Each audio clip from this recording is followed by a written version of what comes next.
have not. Look at this. Look at the last time they got a holding call called against them in the playoffs. And I forget the exact number. Black Gritty mentioned this one time. And Black Gritty. So an NFL game to go on without an offensive lineman to get a holding call when we got Jalen Carter to get flagged at 12 for a line. Right. Yeah, so look, Chris, we'll look at that. Yeah, we'll look at that. And I don't... Well, here, we can go through all the games and find all the penalties. I could go through every game that's ever been played. But I remember this with the Patriots. And that hasn't been called. Is part of this they're so well coached that they're not getting as many penalties? Like, we just assume penalties are the ref wakes up one day and says, hey, I'm going to get called 10 here and 0 there. Maybe the Chiefs aren't as sloppy as other teams. And I was always Stop told it. as a lineman, if they're holding you, that's your fault. Even with my little T-Rex arms. If I had to, no, with all jokes aside, I have to make the effort, and the ref has to see that I'm trying to get off the block in order to get hold. Because let me tell you, Joe, I could go on every play, and I guarantee you for a fact that every offensive lineman is holding. But if they're holding inside the cylinders of your shoulder pads, they're never going to call that. They're never. Good morning, everybody. Rise and grind, game time, Brian. Not the mailman today. No, we are not. We are doing our appointed rounds to the gym. Yes, we're going to the gym for a couple hours. Good morning, everybody. Super Bowl week. The mayhem is here. Tuesday. We got a few topics. Nothing. We'll start out with the Cowboys and we'll end up with the Eagles. Well, as listening to the radio, they're talking about holding. They're talking about the Chiefs.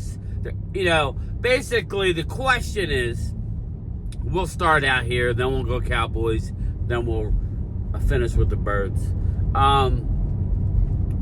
Basically, are the Chiefs that good at coaching and fundamentals?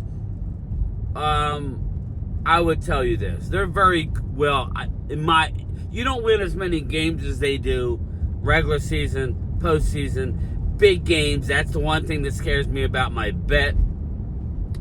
You don't win that many games without being a well coached and disciplined football team. But make no mistake about it, there's holding on every play. Hugh Douglas just pointed out, it's how you hold, right? The good coaches tell their defensive ends and defensive linemen, if you get held, it's on you. What does that mean? It means hand fighting. The punch.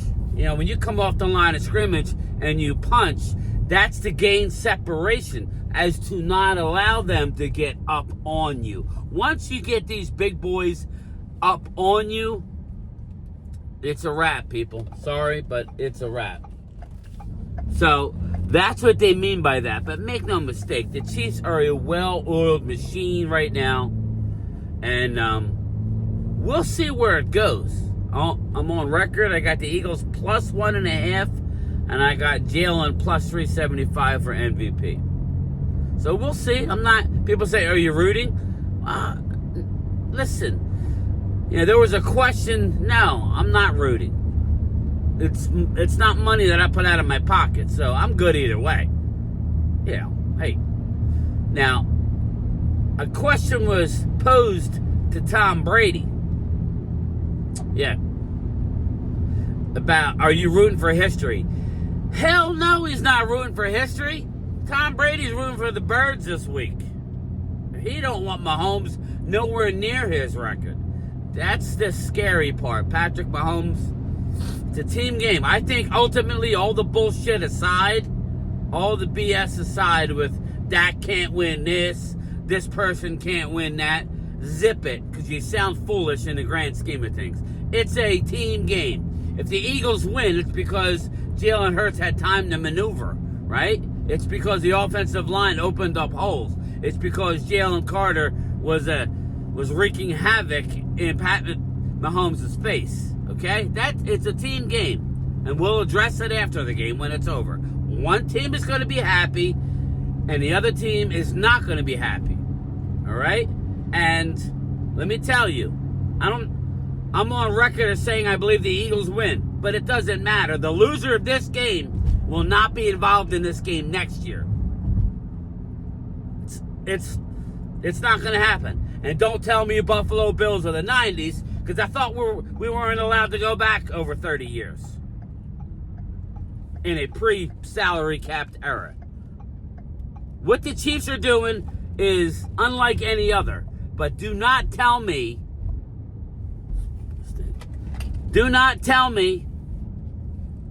that the loser of this game is going to be relevant in this game next year, because the facts say contrary. So Chiefs, don't lose the game, because you ain't getting back next year. Mentally, physically, that's how it works. Odds tell you that. Eagles, don't blow it, because I told you were the better team 3 years ago or 2 years ago, whenever the hell it was, on a wet, slick field. You better win this one, because if you lose, you ain't getting back next year. Oh, well, like, why would you say that? Why would you say that? It ain't me. Don't hate the player, hate the game. Those are the rules of play. Those are the odds tell you that. Loser of the Super Bowl. What did we say last year? The Niners. This time last year, the Niners were a juggernaut. What happened? Injuries. Shit happens. Stars align. Bottom line is, go win the game. You go into next year with a clean head, a free spirit, and you can roll again for a two-peat. Whoever wins this game. Well, if it's the Chiefs, if the Chiefs win this game, then they're going for a four-peat. Tom Brady's shaking in his boots.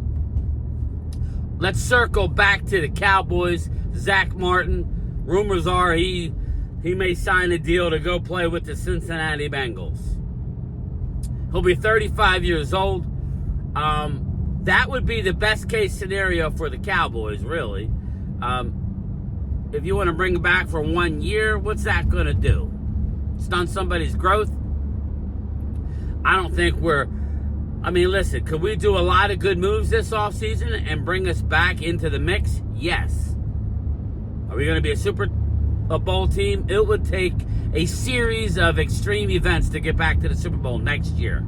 So, a series of extreme positiveness, and I'm not counting on that. So, just want to be in the mix, make the playoffs, win a game or two. But to say any Cowboy fan, now, is it out of the realm of possibility? No, it's not.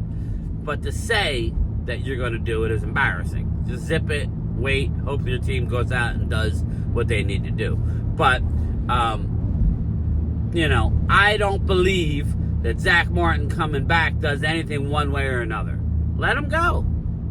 Wish you well, brother. First ballot Hall of Famer. He'll be a Cowboy when he goes in the Hall of Fame. Absolutely will be. And we're seeing Ryan Schottenheimer. Shoddy. He's still working on his offensive staff. We still got some holes to fill. But I like what he's doing so far. Micah Parsons has been eerily quiet on the head coaching hire. Listen, you need to have a conversation with your football player. If I'm Brian Schottenheimer, I'm bringing all my big boys in and getting on the same page. On Mark Holmes' podcast last night, I said it's time for Dak Prescott to open his mouth. He's the highest paid player in the NFL as of right now. Open your mouth. Because if not, then I got a problem with you, bro. I got a problem with you. Open your mouth and say what you need. Mean what you say. Say what you mean. You know what I mean? You have the bully pulpit. No trade clause. Highest paid player in the NFL. Hamstring tore off the bone. Tell management what you need. Or what you want. Be more vocal. Outside of the locker room. Because it hasn't worked. Whatever you're doing hasn't worked. Put a little pressure. Where are you going? Unless you want to go. They ain't cutting you. So, Michael Parsons, learn a lesson from what not to do regarding Dak Prescott.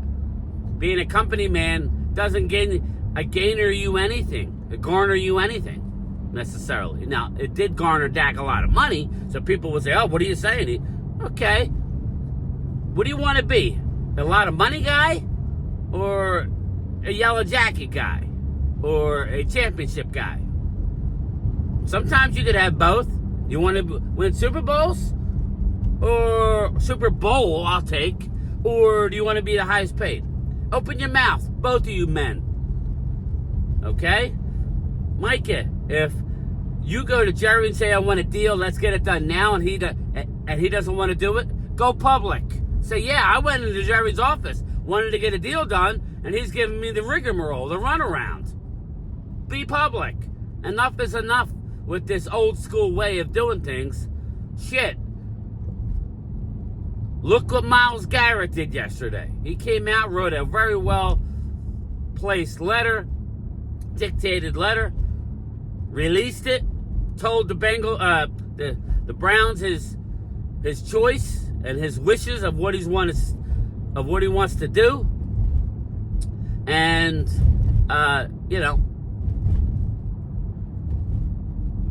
let's see. Now the Browns will come out. We're not entertaining. Bullshit. You are entertaining. You are entertaining. So, good luck to whoever gets him. He has been injured more lately. Miles, he is approaching, I think he's 29, right? He'll be 30, or he is 30. We'll see. We'll see where that goes. There's a lot of free agents out there this year. None of which I leaked out a little rumor I'm hearing about Hassan Reddick. We'll see. It makes a lot of sense, and Eberflus's scheme. We'll see what he wants. It's going to be his last attempt at a payday. Somehow, I don't think that Hassan Reddick is going to look at the bigger picture, and he's just want to get the highest dollar. And, I'm not telling you that's wrong or right. More power to the man. We'll see. Circling back to the Eagles, since it's Super Bowl week, we give deference to those teams that are in the Super Bowl. Eagles, Jeffrey Lurie has come out and says he wants to host a Super Bowl. Yes, Jeffrey Lurie wants to host a Super Bowl. Well, we all know the Giants, I'm a little confused because, well, did the Giants host the Super Bowl? Put it in the comments. I know they host WrestleMania, which is in March. I think it's in March. So, put it in the comments. Didn't the Giants host the Super Bowl? Maybe it was WrestleMania and I'm getting it confused. But this leads me to, they want to build a dome stadium. This goes right out to you, Mouse, CZ, Drew, Logan, Philly D, Crowley, Lord Vaughn. Who am I forgetting? Who are my regulars? Bobby Babinski.